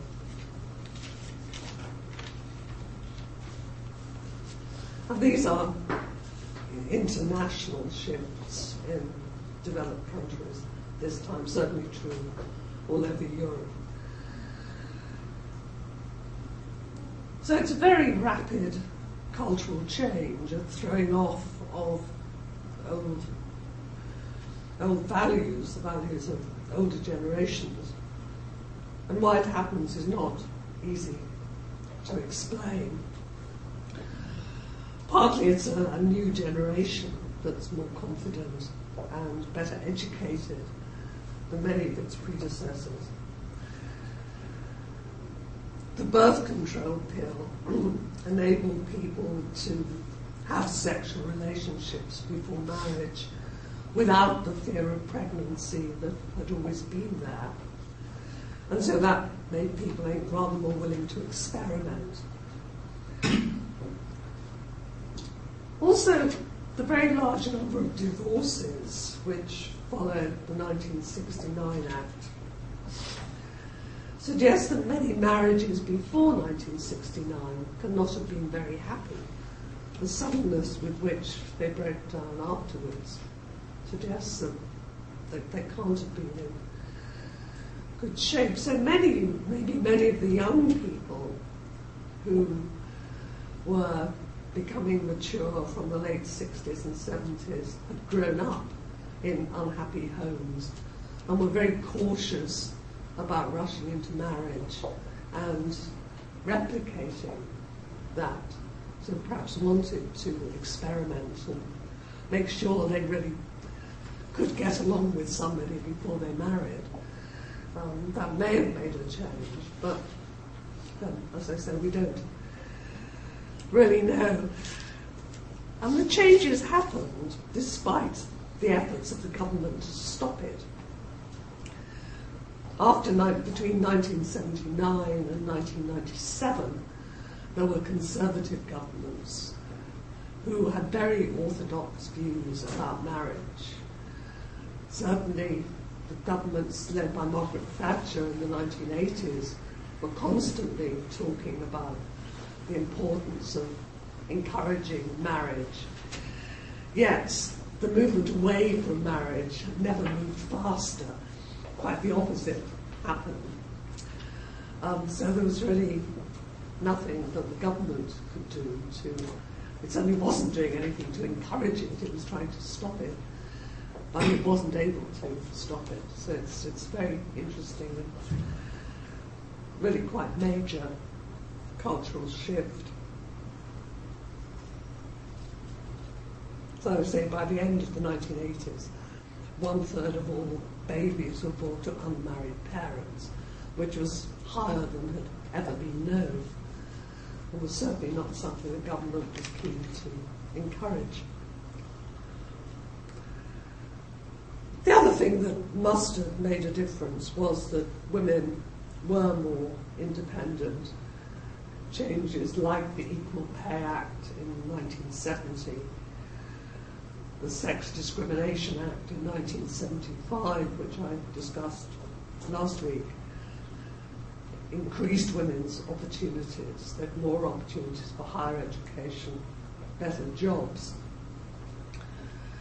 And so probably wanting more control of their own lives, so less willing to get married young and be tied down by children. So I think this is, and that was moving particularly fast in the 1980s. It's in the 1980s that university numbers, for example, expanded and at last reached the same sort of levels as much of the rest of Western Europe. And women had not equal work opportunities, but greater opportunities. I think they're also being encouraged by their parents much more by the 1980s to think about careers, whereas women had been held back before by the assumption that they would marry and have children, so it didn't matter if they did well at school or went to university. I think attitudes are shifting by the 1980s. Partly because parents are aware of the growth of divorce and that their daughters may not be able to rely on a man for the rest of their lives. They may have to be self-supporting. And so it's important that they get a good education and a good job. And this again feeds into a rather greater sense of independence. So I think that must again be part of the story, because what was going on at that time must be very complicated.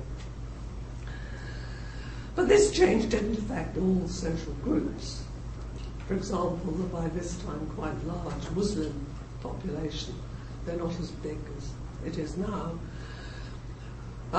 It was not acceptable to have an illegitimate child, live with somebody when you weren't married, not acceptable even to marry or go out with someone who was not a Muslim and not approved of by your parents.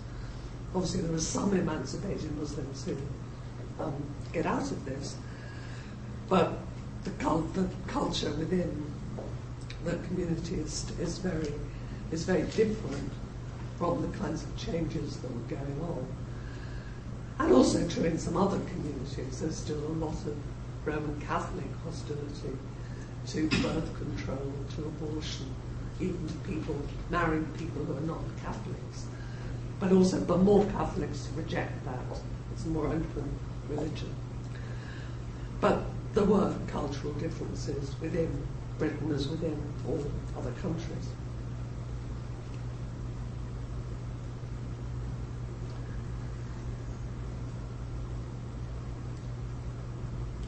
And staying with women for a moment, although it was true that they could get better jobs and could support children, they were still tended to be poorer than men, especially after divorce.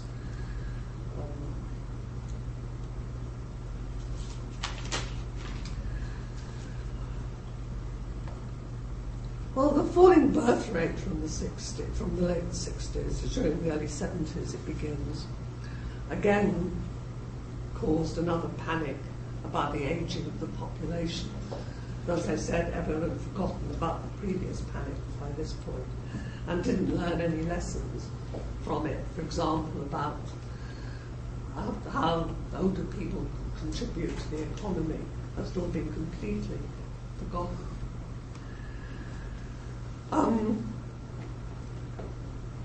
As you can see from the figures, people were living decidedly longer by the end of the 20th century.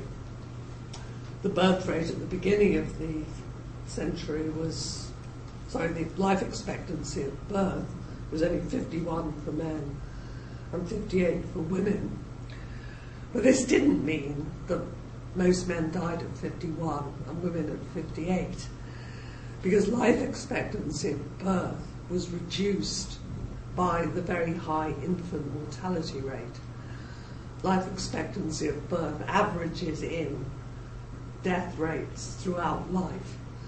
So if a lot of people die before the age of 1 or 3, then that pulls down the average very drastically.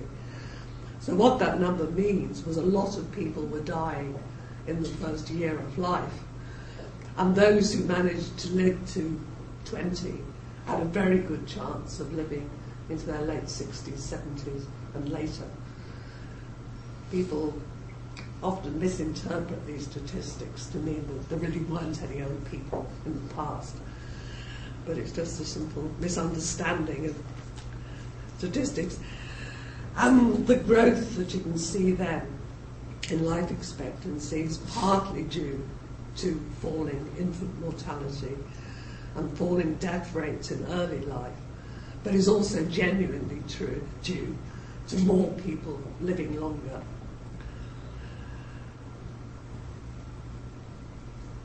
So by the beginning of the 21st century, life expectancy, with very few people dying as children, is up to 81 for men and 84 for women, and has gone up further since then.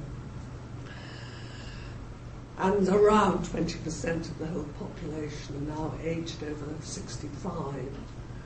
Again, that's partly because there's a lower birth rate, so fewer younger people. It was true in 2001, the birth rate's been going up, and so it's slightly less now. And also, as always, these average national statistics disguise quite big social class differences, which also sometimes regional differences. For example, Glasgow, which is the biggest city in Scotland, has some of the inner city part has some of the lowest life expectancy in the country, because it's one of the poorest places. Glasgow has always been a very poor city, though not as much now as it used to be. On average, poorer people had shorter lives by around 3 years, but it could be more. And as again you can see from the statistics, women have a longer life expectancy right through the period.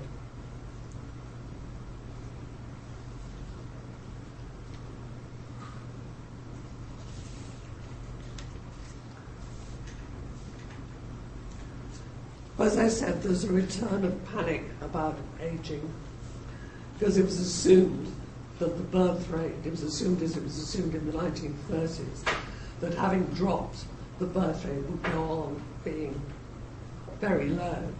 And again, there were dramatic projections ahead to 2050 about how this continuing low birth rate, while more people were living ever longer, would cause a serious imbalance in the population.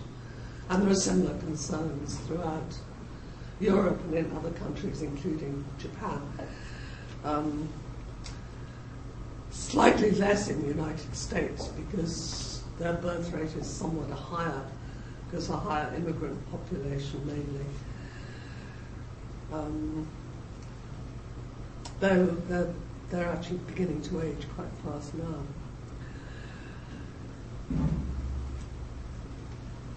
The solutions that were suggested to this were, again, that people should not retire at such early ages, but should stay in the workforce.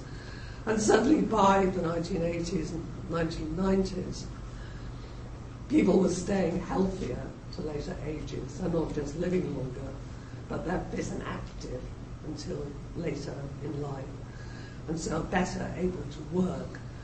And the conventional retirement ages in Britain were 65 for men and 60 for women. There was 65 for both until 1940, and then some older women started campaigning because they felt there was discrimination against older women in the workforce, and they were forced out, and they were demanding a lower pension age, which they got in 1940. But that's had to be reversed because a man brought a case to the European Court under sex discrimination legislation, saying it was unfair to men that they had to work an extra 5 years, which it was certainly by the 1980s. And so now the pension ages are retirement ages are being equalised. But again, it took a long time to persuade people to retire later or to persuade employers. And in fact, in the 1980s, more people were retiring at earlier ages. This was true throughout Western Europe. It's partly because the economies of Western Europe were not doing well. There's quite high unemployment. And so employers were quite eager to get rid of older workers because they were more expensive. And so something like a third of all West European workers had retired before the age of 60 by the late 1980s.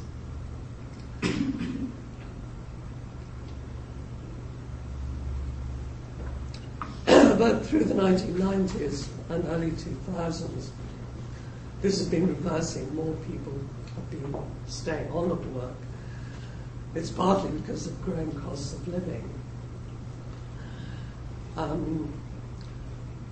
People feel they need to work longer, but also more want to. Also in 1999, the European Union introduced an age discrimination, an anti-age discrimination directive. And employers are not supposed to get rid of workers just because they've reached a certain age. They're supposed to be employed if they're capable of doing the work. The UK government, as usual, didn't completely implement what the European Union wanted, and did keep a retirement age of 65. Beyond 65, workers can ask their employer to stay on, but the employer can say no and not give any reasons. But it is being proposed to get rid of So people are tending to, more people are working past retirement age, and rather more use is being made of older workers. But it does carry with it a danger that we get back to the historic situation where the poorest workers carry on working till they drop, because pensions are not very good in Britain, whereas the rich can afford to retire and enjoy themselves. But that's been one response to an ageing population. And of course it's an issue throughout Europe, and there were major strikes in France a few weeks ago because the government wants to raise the minimum retirement age, which in France is 62, though to get a full pension you have to stay on until at least 65. But it did cause a great deal of unrest in France. But then in 2001 the birth rate started to go up again, which was quite unexpected, and I don't think people quite noticed for a while. It was rather like the Second World War. They didn't quite believe it. But it's continued. Its birth rate it was somewhat flatter last year, but it's continuing to rise. And the main reasons seem to be, on the one hand, more immigrants having children. They tend to be younger than the rest of the population. But also, and interestingly, these women who are marrying or entering a stable partnership later, having their first child in their late 30s or early 40s, but still having 2 or 3 children, which is a quite new phenomenon. And it's certainly very visible in the part of London where I live. And it's the professional middle classes more than any who are doing this. But and I haven't seen a real study of how extensive it is, but it's, according to the Office of National Statistics, those are the 2 changes that are happening. And it's the older mothers still having quite large families, and these are usually women who are already established in a career, rather not children, 2 or 3 children, which is the interesting and rather surprising phenomenon.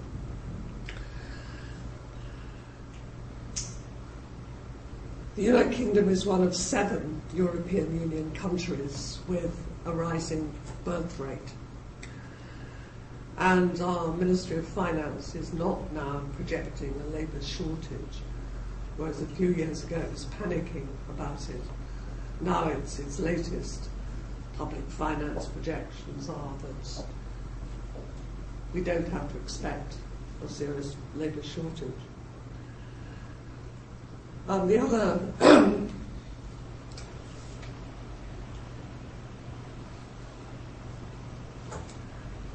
other countries where the birth rate's going up, they include some very small ones like Cyprus and Luxembourg, but also France, where it's not rising as fast as in Britain, but it's rising, Belgium, Sweden and Ireland. Southern Europe birth rates started to go down later, but they're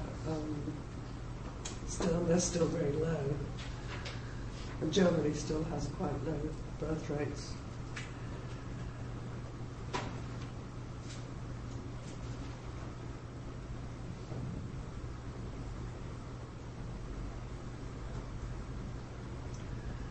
The Treasury also points out the numbers of dependent older people, that is those who can't work or not fit to work and need to be looked after, is actually lower in the United Kingdom than in the United States, Australia, France, Germany, Italy or Japan,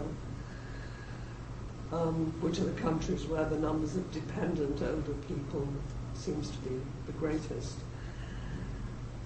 So there's less concern now about what's happening in Britain, although many people are living to be older.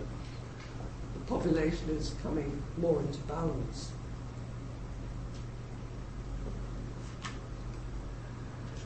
But of course, again, it's very hard to know what's happening in the future. Other countries' birth rates might turn around, or the British one might start to go down again. And this, I mean, certainly happened in Britain, again, independently of government policy. It's not clear that anything that's been, I mean, the government hasn't exactly been encouraging immigration in recent years. And it hasn't done much to help mothers have children, particularly working mothers. And now a very high proportion of mothers and young children are in full-time employment. Childcare is still not very good. Though it has become rather better for poorer mothers under the Labour government that's no longer in office, and that may have helped some of them.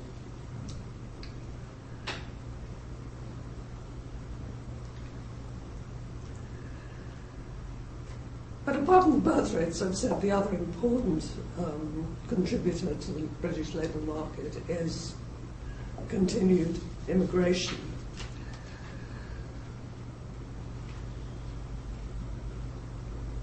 Since the 1970s, as I said before, there have been ever tighter restrictions on immigrants from outside the European Union, unless they're very highly skilled.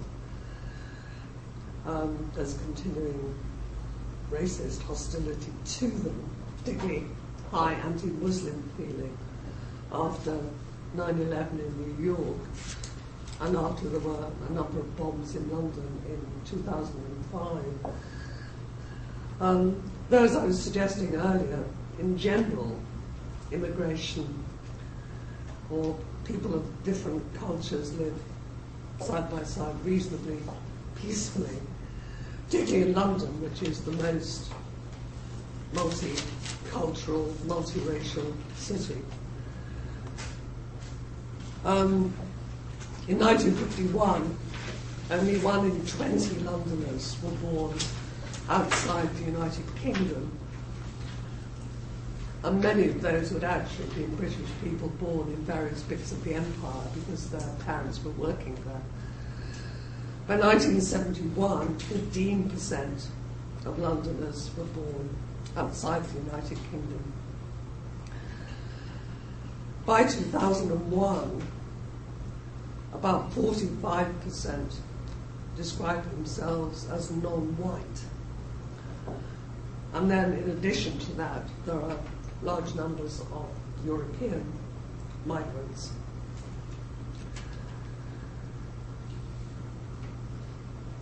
And over 300 languages are spoken in London. London is unusual, but all the cities are really now racially very mixed.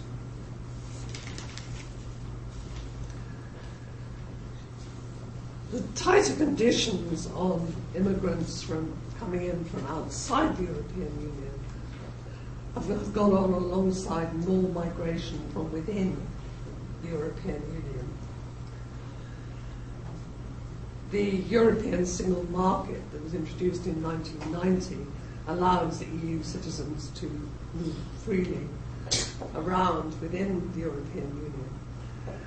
And in fact, for quite a lot of highly skilled people migrating, or certainly moving for some time to work in Britain, a lot of French people working in the finance sector in the City of London, for example.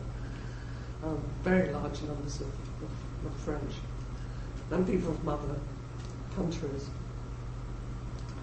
There have been quite a lot of Germans teaching in universities, because for a while we had no jobs for good graduates than there were in Germany.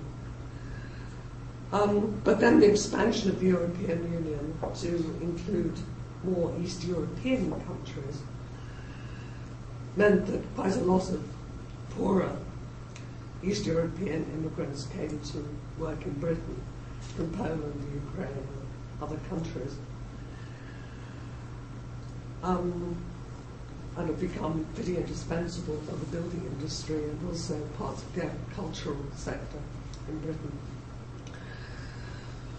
Also, over the last couple of decades, there have been increasing numbers of refugees from wars, famines, various kinds of crisis, in Africa and the Middle East particularly.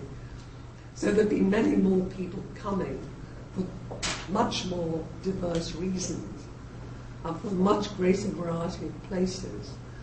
And although there have been restrictions on all kinds of immigration, and it's not easy for refugees to get permanent status, many of them do achieve it. So the variety of immigrants has become really very noticeable. So immigration has become large and also much more complex in recent decades, and is very important for certain sectors of the economy, as I said, agriculture, building, also caring. A lot of the care of older people is in the hands of immigrants, mostly women, but not all women, from other countries, who are often not given adequate training and are very badly paid. In fact, many of the immigrants are heavily exploited, low paid, and live and work in very bad conditions. And the governments, unless something really terrible happened, our governments have not been good at controlling this and improving conditions. And it's a very big issue which deserves a lecture to itself, but I'm not an expert on it. But it certainly has become an important feature of the British population in the early 20th century. So I'll stop there and again.